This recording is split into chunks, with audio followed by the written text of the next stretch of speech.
that before we talk about this embarrassing fiasco out in Arizona and your thoughts on that. I'll start with Catherine, then go to Greg. Catherine, why were you in prison and why did it take so long to get you out? Well, we were put in prison because 1 week before the midterms, we needed to be silent. And what's come out about the case that ultimately had us in court over a company called Conic, what's known there is, I'm characterizing it as the snowflake on the tip of the iceberg. There is so much more yet to come. But it took a while to get us out because we had to appeal to the Fifth Circuit Court with an emergency writ, and we spent 8 days in jail, in prison. And now we're out, and now we're in Arizona. So we didn't waste any time, and did the fight.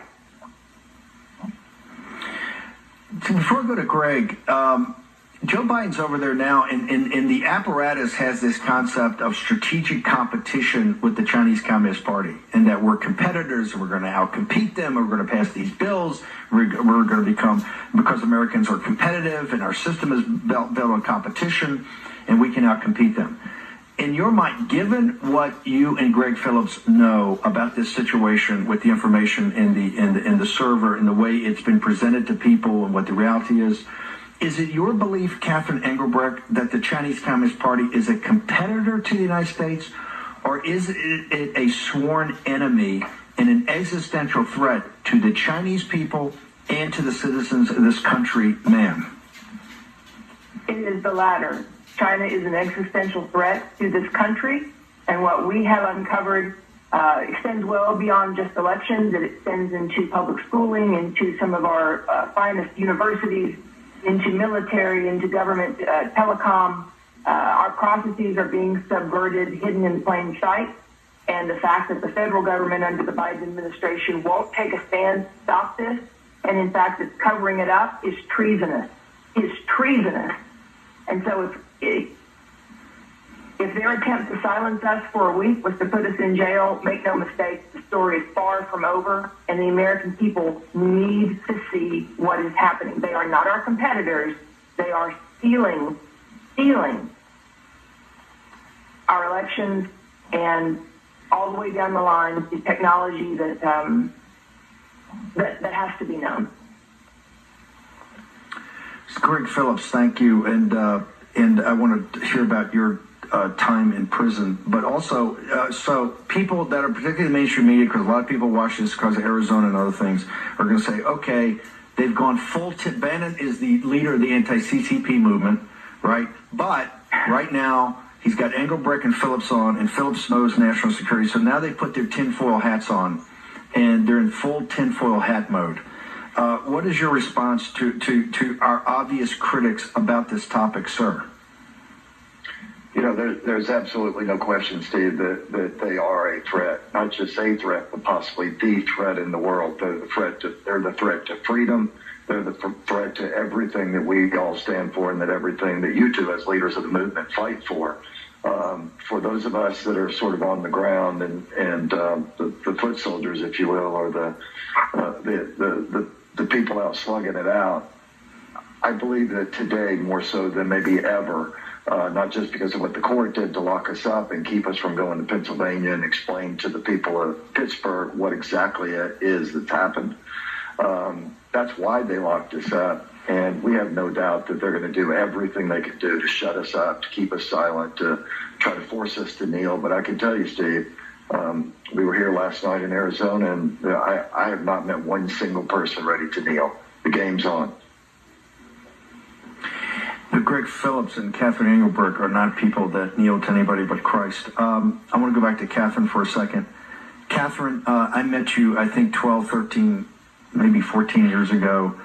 King Street Tea Party Patriots, but then you turned that into, because you guys realized right down in Houston, I think it was, you guys realized right away, hey, there's something not right about these elections, right? And this is in Texas, and nobody's thinking about Texas going blue or anything like that. You've formed True the Vote. You and Greg have worked on this for over a decade.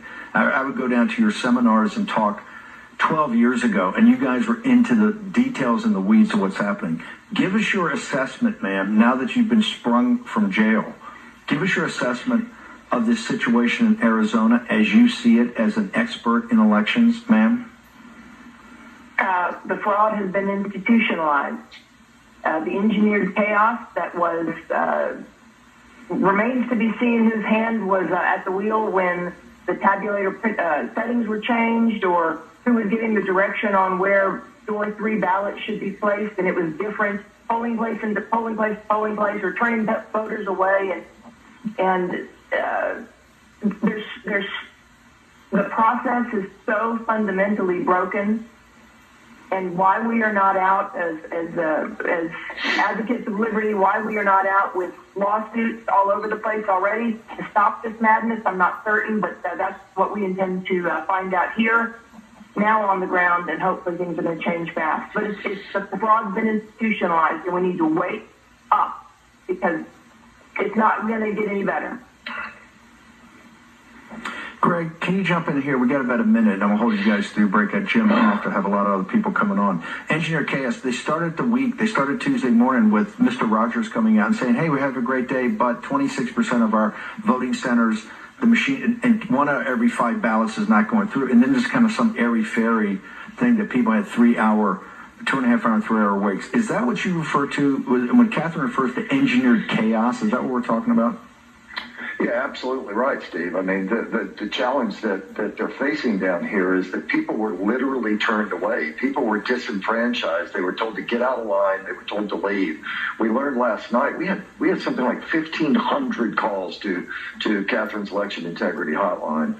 People were telling us things that were just almost unbelievable. Oh, just put them in, door 3 over here, and everything will be okay. We learned last night that as those boxes began to fill up, they told them just to throw them into a Tupperware box and hey, we'll count them later.